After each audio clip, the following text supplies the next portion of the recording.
Gumikan sa bomb scare ganinang buntag, kapulisan sa Dakbayan sa Talisay may awhag sa security guards sa Talisay City Hall nga higpitan ang seguridad sa musod gawas sa City Hall.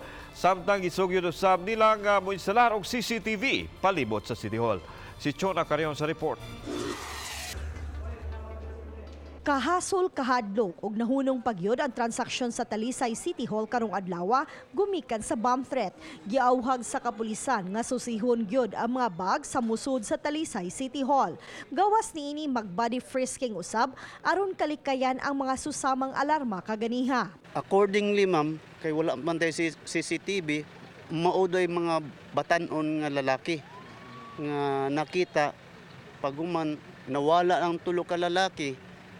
Nakita na tong bag. Samtang gidugang ni Sorenio nga mas maayo unta nga mag-instalar og CCTV camera sud og palibot sa City Hall aron mas madali ang pagsubay kung mahitabo man nga adunay insidente.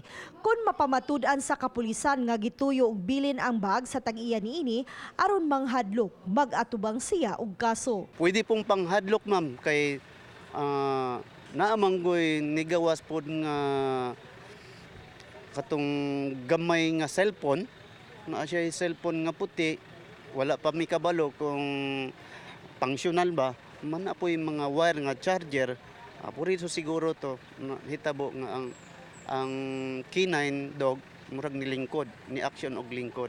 Uban ni Marlon Melgaso, Chona Carrion, Balitang Bisdak.